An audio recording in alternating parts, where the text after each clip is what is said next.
Pada chapter kali ini, Anda akan mempelajari sebuah sistematika trading yang penting.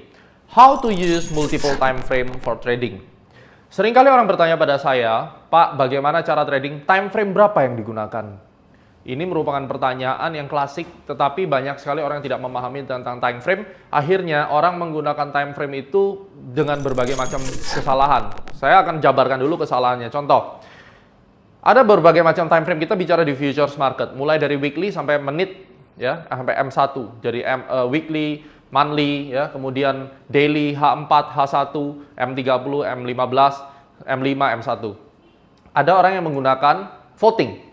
Kalau H4 bullish, H1 bearish, kemudian M30 bullish, M15 bullish, M5 bullish, maka trennya bullish. Banyak yang seperti itu, dan akhirnya mereka hancur. Ada juga orang yang kebingungan.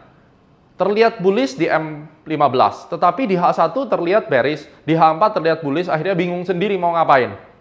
Ya, ini merupakan kesalahan-kesalahan fatal yang dilakukan, kemudian mereka juga memilih-milih time frame. Apakah saya trading, kalau saya short term, saya pakai time frame M15. Kalau saya long term, saya pakai weekly. Ternyata bukan seperti itu. Mari saya berikan sebuah teori yang bisa diaplikasikan sesuai dengan nomenklatur time frame yang benar. Time frame itu berbicara mengenai Anda mengkotak-kotakan chart. Pada dasarnya, time frame itu hanya ilusi. Karena time frame yang ada dan satu-satunya time frame itu sebenarnya adalah daily time frame. Daily time frame itu bekerja karena apa? Market itu dibuka setiap hari dan harga penutupan itu setiap hari. Munculnya time frame itu disebabkan karena adanya chart tadi. Ada candlestick, ada bar, di mana satu batang candle kita bisa melakukan setting up bahwa satu batang ini dibuat satu hari atau H4 atau H1 dan seterusnya. Ya, ini tentunya akan sangat penting untuk Anda ketahui. Karena apabila Anda tidak melakukan setting up time frame dengan benar, tidak mengetahui konsep filosofinya, Anda akan terjebak ke misleading konsep dan perspektif seperti itu. Lantas bagaimana caranya? Kita set terlebih dahulu pemikiran kita bahwa time frame yang utama adalah daily time frame. Dan dari daily time frame itu nanti akan bisa diturunkan untuk melihat yang lebih kecil.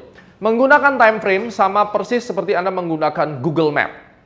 Mungkin waktu kita membuka Google Map, kita bisa zoom sekali sampai Anda melihat globe dengan daratan pulaunya.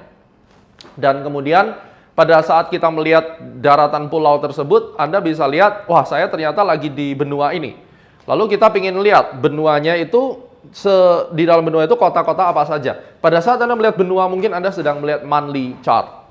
Dan waktu kita masuk ke Pulau Jawa, Anda akan melihat Pulau Jawa dari Indonesia, ya, dari Indonesia Anda melihat Pulau Jawa, ini mungkin Anda masuk weekly chart. Setelah Pulau Jawa Anda melihat Jakarta, ini Anda masuk ke daily chart. Dan di Jakarta Anda mungkin akan melihat bundaran HI, Anda masuk ke H4.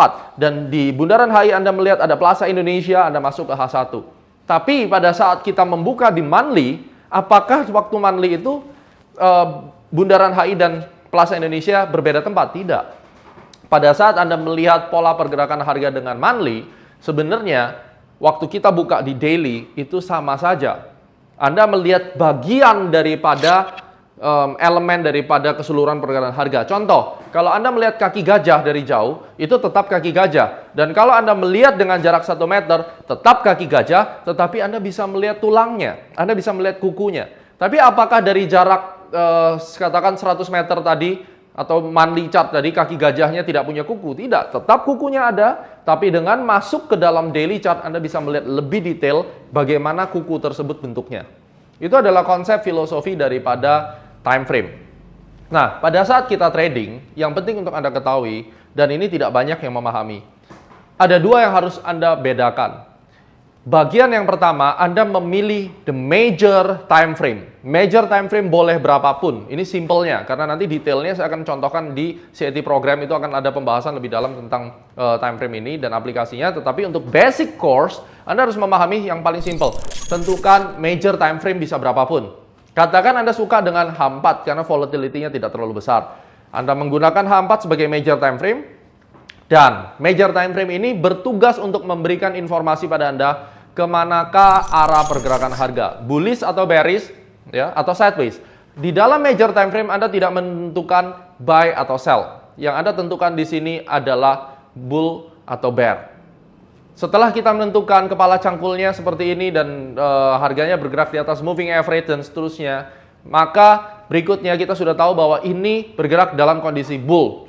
Pada saat kita sudah menentukan itu bull, kita taruh di otak kita bahwa market adalah bull, maka kita akan masuk di dalam time frame yang lebih kecil untuk melihat kuku daripada gajah tadi. Kalau gajah adalah bull, berarti Anda melihat kuku daripada bull tadi dengan menggunakan time frame M30. Kenapa M30? Saya biasanya menggunakan 2 derajat. Kalau H4 saya pakai M30. Kalau weekly saya turunkan ke daily karena 1 daily itu sama dengan 5 weekly. Jadi cukup nyaman untuk dilihat. Karena terlalu besar time frame juga susah, terlalu kecil time frame tidak nyaman. Nah, desain seperti apa itu sudah masuk ke advance, tapi untuk basic, just use our template. Anda menggunakan H4 untuk menentukan majornya, untuk mendapatkan jawaban bullish atau bearish atau sideways. Setelah Anda yakin bull atau bear, Anda sudah menemukan, baik kalau akan terjadi bear, maka saya akan mengambil posisi sell. Dan waktu sell kita turunkan ke time frame yang lebih kecil, katakan di M30. Dan di M30 inilah Anda menjawab pertanyaan, saya akan sell dan sell di mana. Walaupun M30-nya naik, dan Anda percaya bahwa H4-nya dalam kondisi yang bearish, maka di M30 yang naik ini Anda bukan membeli, tetapi menunggu naiknya selesai dan kemudian Anda baru melakukan sell. Sekali lagi, walaupun H4-nya kita sudah tentukan itu bearish, tetapi M30-nya sedang bullish, kita tidak boleh berkata bahwa bullish, saya buy dulu deh. Tidak, karena itu akan melawan arah tren. Anda menunggu sampai naiknya selesai, Anda menghitung pola-pola yang mungkin terjadi, atau mungkin Anda menunggu pola M atau double top terjadi di M30.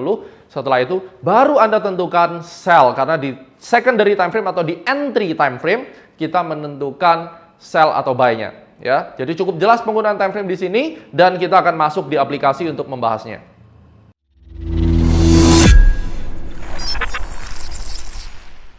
Kita akan memasuki aplikasi dari multiple time frame. Sebagai contoh, saya akan mengerjakan analisis pada GBP Jepang Yen. Kita melihat bahwa saya menggunakan major time frame H4 dan terlihat di sini harga bergerak dalam kondisi bearish karena dia berada di area bawah daripada moving average, dynamic resistance, dan ini adalah konsolidasinya kepala cangkul pertama, dan kita yakin membuat sebuah roadmap bahwa setelah ini mengalami penurunan seperti ini, kemudian dia mulai naik seperti ini dan kemudian akan turun ke bawah. Jadi di dalam time frame major kita akan menyebutkan bahwa tren bergerak di dalam bearish trend. Maka yang harus kita lakukan adalah sell. Apalagi dia sudah membuat kepala cangkul yang kecil, ya. Kalau kita melihat kepala cangkul yang kecil di sini, di minornya, maka yang saya concern adalah bagaimana caranya kita bisa entry sell pada saat harga mencapai area dynamic resistance dan kemudian kita percaya bahwa setelah ini dia akan turun. Apakah dia turun menembus bawah ataukah nanti dia berhenti sampai di tengah-tengah? Yang jelas ini akan memberikan range penurunan minimal 140 pips. Yang harus kita perhatikan sekarang dari major time frame H4 kita turun ke M30. Karena di M30 Anda bisa melihat lebih detail di sini, ya, seperti teori tentang Google Map tadi. Kalau di monthly saya melihat hanya bagian ini saja. Ternyata bagian ini kalau kita ke weekly yang saya area warna kuning sudah menjadi beberapa bar, ya, semakin kelihatan pulaunya. Pada saat saya buka ke daily menjadi beberapa bar, tetapi bentuknya sama, ya, bentuknya ayunannya sama. Dan sekarang kita akan fokus di mana? Kita akan fokus di wilayah area ini saja yang berwarna putih. Karena kita yakin bahwa pelemahan ini masih akan berlanjut, ya, kalau kita lihat di sini masih akan berlanjut, arahnya tetap down.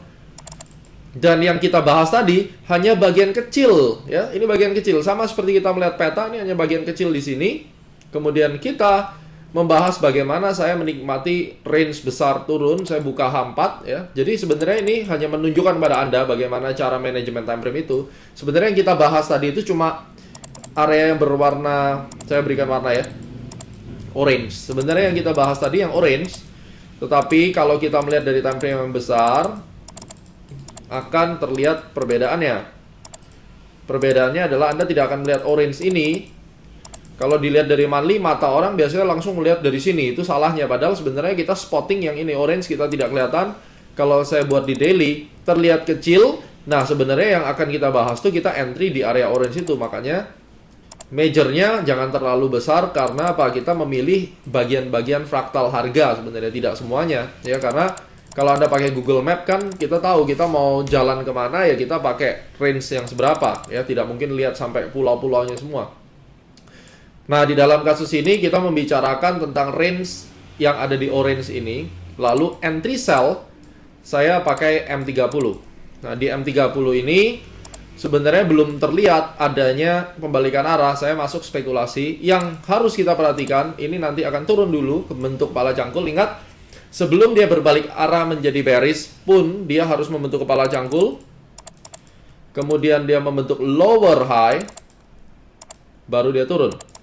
Nah, pada saat sudah terbukti dia membentuk lower high, ini nanti saya akan tambah posisi. Tetapi sekarang saya sudah mulai mencoba masuk dulu, karena kita tahu dia akan turun dulu, mengayun lagi ke atas. Nah, inilah fungsi daripada menggunakan multiple time frame sebenarnya ya. Mari kita coba di gold market. Kita percaya bahwa kenaikan ini akan berhenti di area Fibonacci ya, 78,6 misalnya. Ini kita menggunakan XAB ya, parameternya ini XAB, ini XAB. Kemudian saya mencoba menggunakan dengan sudut pandang yang lain, ya ini XAY. Terlihat di sini harga sebenarnya sudah mencapai area harmonic resistance, dan terakhir dia masih bisa naik sampai 78,6 kira-kira. Ini sudah maksimal. Yang harus kita lakukan, kita menggambar roadmap terlebih dahulu. Setelah dia turun ke sini, kemudian dia naik sampai ke sini, dan akan ada penurunan. Setidaknya kemana? Kita sudah tahu di sini ada area exponential moving average. Dia akan kembali ke 1325. Yang harus kita lakukan adalah kita percaya bahwa ini masih ada kenaikan sebentar lagi, lalu berbalik arah menjadi bear.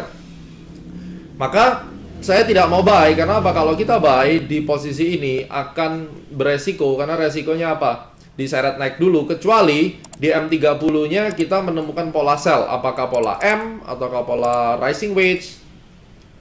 Ya, apakah kita sudah menemukan pola di sini? Belum terlihat ada pola pembalikan arah, oleh karena itu kita membuat skenario. Karena ingat, di dalam trend bearish itu selalu dari bull ke bear itu selalu nanti diikuti dengan pembalikan arah harga, misalnya turun ke sini dan naik tidak mampu menembus, lalu dia akan turun ke bawah seperti ini. Ya. Ini adalah pembalikan arah dari bull ke bear. Ya, dia akan berbalik, dan pada saat ini semua terbukti, kita akan enter di M30 untuk melakukan sell trade. Bagaimana dengan pair yang lain? Ya, atau mungkin kita akan melihat di saham terlebih dahulu. Mari kita lihat saham BBRI. Saya menggunakan weekly untuk menggambarkan peta pergerakan harganya. Forecasting, bull atau bear, itu ditentukan di sini. Kalau saya melihat seperti ini, maka gambaran yang ada di sini adalah dia up 1, badan cangkul besar, kemudian membentuk badan cangkul kecil, dan pada akhirnya dia tarik ke atas cukup tinggi. Dan disinilah kita akan melihat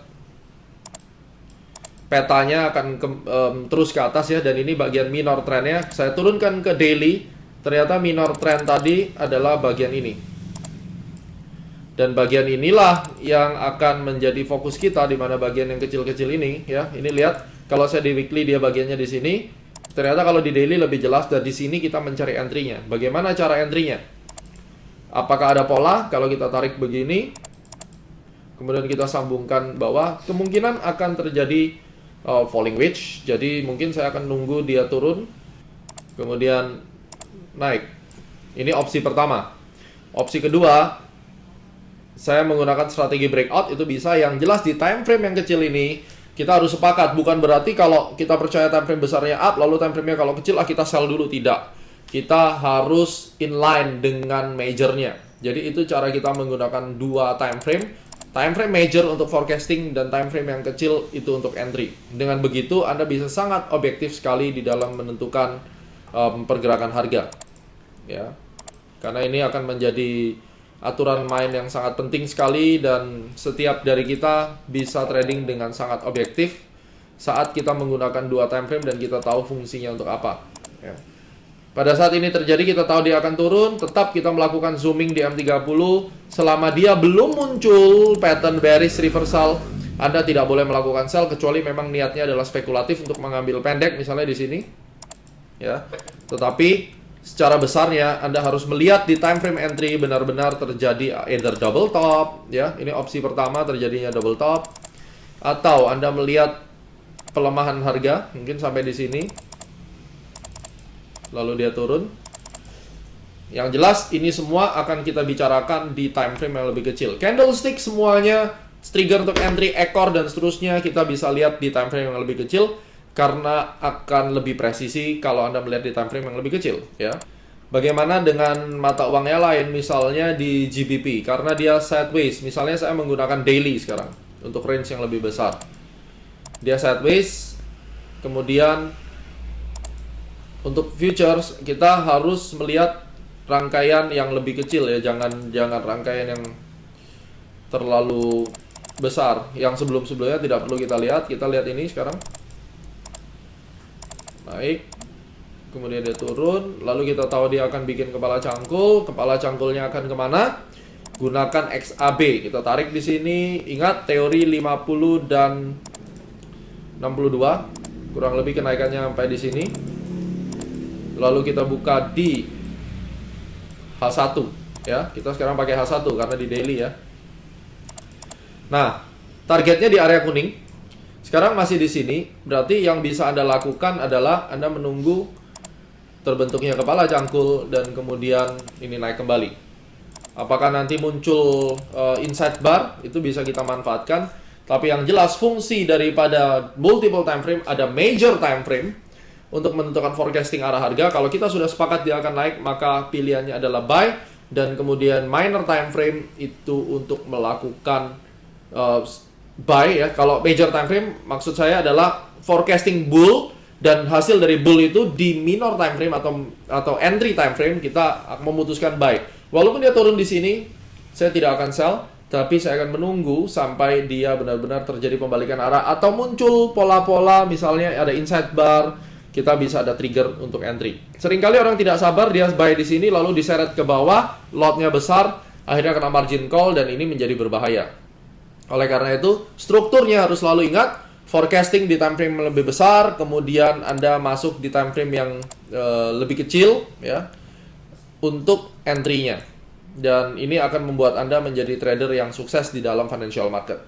Demikianlah multiple time frame. Anda pasti akan mendapatkan benefit yang luar biasa sambil kita terus berlatih. Nanti Anda akan tahu hasilnya bagaimana trading dengan lebih baik melalui multiple time frame.